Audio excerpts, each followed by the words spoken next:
আসসালামু আলাইকুম ওরহমতুল্লাহি ওবরাকাতুহ। ইন্নাল হামদুলিল্লাহি ওয়াহদা ওয়াসসালাতু ওয়াসসালামু আলা রাসূলিল্লাহ আম্মা বা'দ।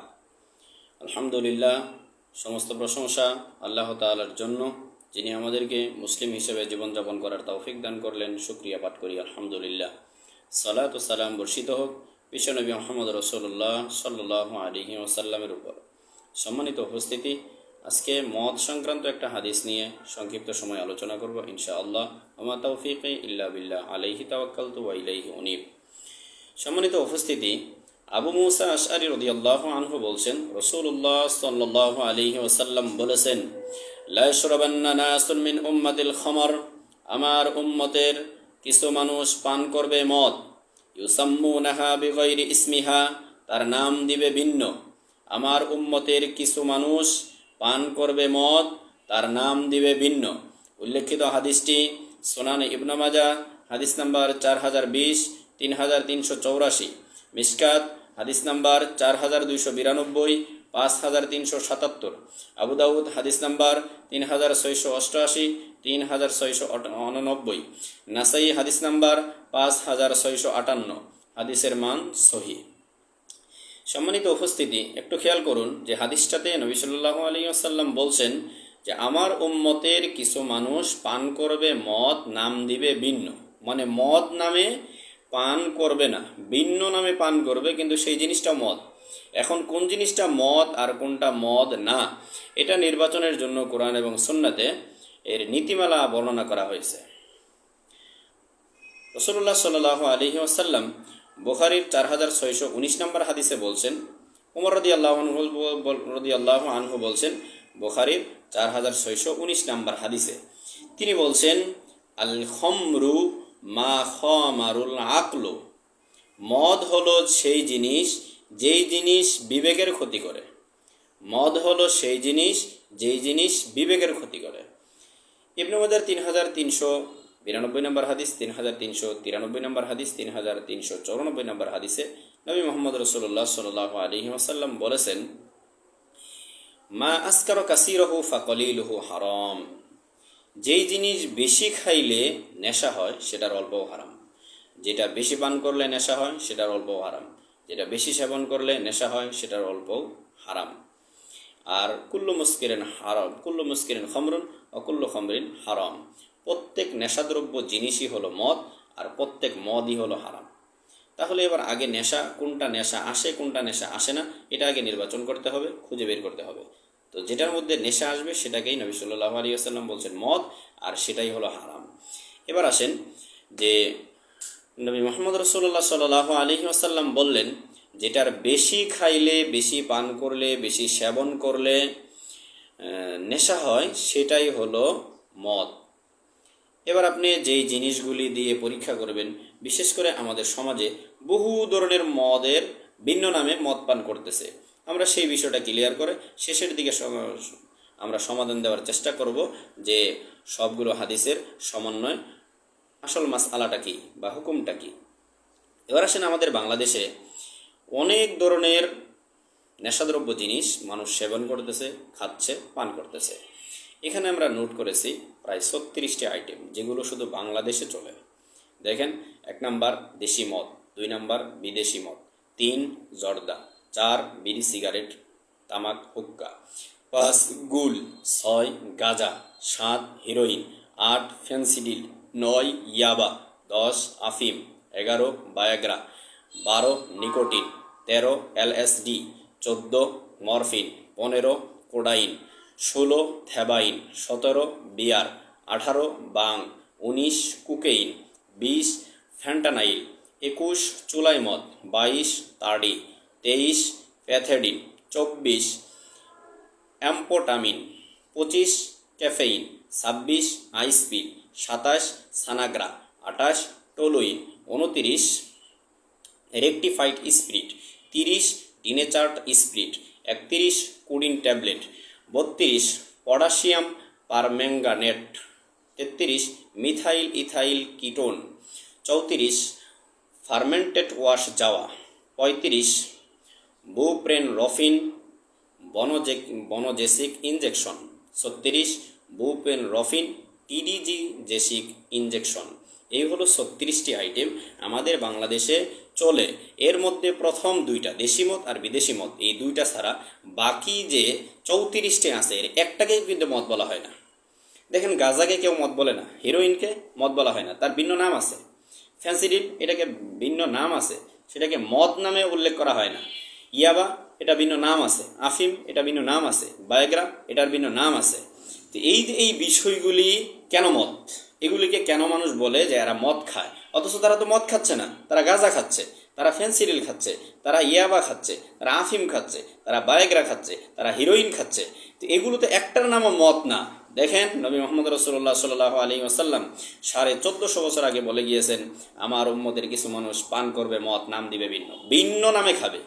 এবার এই জিনিসটা যে মদ, এটা যে হারাম, কিভাবে আপনি নির্বাচন করবেন? এর নীতিমালা আবারও আমরা হাদিসের দিকে ফিরে যাচ্ছি।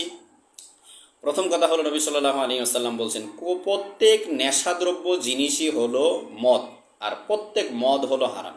3392 নম্বর হাদিস, ইবনে মাজাহ। হাদিসের মান সহিহ। দেখেন, এই হাদিসটাতে কি বলা হলো? প্রত্যেক নেশাদ্রব্য জিনিস মদ। আবার বলছেন, মা আসকার কাসিরহ, যেটা বেশির মধ্যে নেশা হয়, ফাকলিলুহু হারাম, সেটার অল্পও হারাম। এবার আপনি পরীক্ষা করুন যে এই যে গাঁজা বেশি খাইলে, যারা এখন খেয়ে খেয়ে অভ্যাস হয়ে গিয়েছে, তারা কিন্তু বেশি কম খাইলে তেমন কোনো সমস্যা হয় না, কারণ তারা অভ্যস্ত। কিন্তু এটা যে নেশা, এটা যে মদ না, এটা নির্বাচন করার একমাত্র মাধ্যম হলো যে এখনও খায় নাই তাকে দিয়ে পরীক্ষা করতে হবে। একইভাবে ফ্যান্সিডিল, তাকে দিয়ে পরীক্ষা করতে হবে। একইভাবে ইয়াবা, তাকে দিয়ে পরীক্ষা করতে হবে। গাঁজা, হিরোইন, এগুলো এভাবে পরীক্ষা করতে হবে যে খায় নাই তাকে দিয়ে।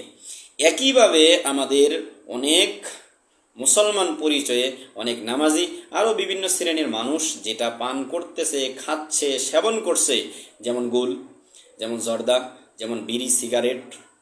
এই যে এই চারটা বিষয়, গুল, বিড়ি, সিগারেট, জর্দা, এই চারটা বিষয় যে মদ, এটা আপনি একটু খেয়াল করেন। দেখেন, নবী সাল্লাল্লাহু আলাইহি ওয়াসাল্লাম কি বলেন? প্রত্যেক নেশাদ্রব্য জিনিস মদ। আবার বলছেন কি? যেটা বেশি খেলে নেশা হয়। এবার আপনি যে এখনও জীবনে জর্দা খায়নি, তাকে আপনি এক ডিব্বা জর্দা খাওয়িয়ে দেন, যদি তার নেশা হয়, যদি তার ব্রেনে আঘাত করে, যদি সে বেহুশ হয়, তাহলে বুঝে নেবেন এটা মদ। আর যদি বেহুশ না হয়, তাহলে মদ না। একইভাবে বিড়ি, সিগারেট, এই দুইটাও আপনি যে জীবনে খায়নি, তাকে এক প্যাকেট বিড়ি, এক প্যাকেট সিগারেট খাওয়িয়ে দেন, তাহলে দেখবেন এটা মদ না কি। একইভাবে গুল, যে জীবনে দেয়নি, তাকে সেবন করে দেন এক ডিব্বা একসাথে, কারণ পরীক্ষা করতে হবে বেশি দিয়ে, কম দিয়ে নয়। এবং পরীক্ষা তাকে দিয়ে করতে হবে যে জীবনে এটা সেবন করেনি, খায়নি, পান করেনি, টান দেয়নি। আপনি যে অভ্যস্ত হয়ে গিয়েছে তাকে দিলে তার কোনো সমস্যা হবে না। অতএব আমরা যারা নামাজি মানুষের মধ্য থেকে যারা এখন পর্যন্ত জর্দা সেবন করি, জর্দা খাই, বিড়ি খাই, সিগারেট খাই, গুল খাই, আরও অন্যান্য আমাদের ছেলেমেয়েরা যেগুলো খায়, এই সবগুলোই মদ। নবী সাল্লাল্লাহু আলাইহি ওয়াসাল্লাম 1450 বছর আগে বলছেন, আমার উম্মতের কিছু মানুষ পান করবে মদ, নাম দিবে ভিন্ন। অতএব একটু বোঝার চেষ্টা করুন যে আপনি পরীক্ষা করবেন কি দিয়ে, বিবেকে ক্ষতি হয় কিনা। আপনি পরীক্ষা করবেন কি দিয়ে, বেশির মধ্যে মদ নাশকতা আসে কিনা, এবং যেই জিনিসটা হারাম। অতএব এই লক্ষ্য রাখবেন যে মদ যেমন হারাম, জর্দা তেমনই হারাম। গাঁজা খেলে তাকে যেমন গাঁজাখোর বলেন, হিরোইন খেলে তাকে যেমন মদখোর বলেন, গাঁজাখোর বলেন, ফ্যান্সিডিল খাইলে তাকে যেমন গাঁজাখোর বলেন, একইভাবে জর্দা যারা খায় এরাও মদখোর, বিড়ি, সিগারেট যারা খায় এরাও মদখোর, গুল যারা সেবন করে এরাও মদখোর। বলতে পারেন কিছু ওলামায়ে কেরাম এটার ব্যাপারে মাকরু, এই সেই যত ফতোয়া দেখ না কেন, আপনাকে আগে নির্বাচন করবেন। বড় বড় বহু ওলামায়ে কেরামের ফতোয়া, এটা যে মদ, এগুলো নেশা আছে, এই ব্যাপারেও আপনি মতামত পাবেন। অতএব হুজুররা কিছু বললেই সেটা হালাল হয়ে যাবে, না বললেই সেটা হারাম হয়ে যাবে, বিষয়টি এরকম নয়। আবার হুজুররা খাইলেই হালাল হয়ে যাবে, না খাইলে হারাম হবে, বিষয়টি এরকম নয়। হারামের মধ্যে লিপ্ত যে কোনো মানুষ হতে পারে, এটা কোনো শ্রেণী হবে না, এরকম কোনো বিষয় নয়। অতএব আমরা যেটা বোঝানোর চেষ্টা করছিলাম আজকে, যে নবী সাল্লাল্লাহু আলাইহি ওয়াসাল্লাম বলছেন পান করবে মদ, নাম দিবে ভিন্ন। অতএব এই যে ভিন্ন নামে আমাদের দেশে এখন পর্যন্ত আমি ছোট্ট গবেষণায় এই 36টি আইটেম পেলাম, এর মধ্যে 2টা মদ নামে, আর 34টাই হয়েছে মদের বাহিরের নামে। অতএব চিন্তা ভাবনা করুন এবং মদ থেকে বেঁচে থাকুন, কেননা এটা জঘন্যতম গুনাহ, মারাত্মক অপরাধ। এর আগের লাইভে আমরা বলছিলাম যে মদ যারা পান করে তারা তার মায়ের সাথে জিনা করে, যারা মদ পান করে তারা তার ফুফুর সাথে জিনা করে, তার খালার সাথে জিনা করে। আরেকটি হাদিসে বলছিলাম যারা মদ পান করে তারা মূর্তি পূজকদের মতো অপরাধী। আল্লাহ রাব্বুল আলামিন আমাদের সমস্ত এই নেশাদ্রব্য জিনিস থেকে বেঁচে থাকার তৌফিক দান করুন, আল্লাহুম্মা আমিন।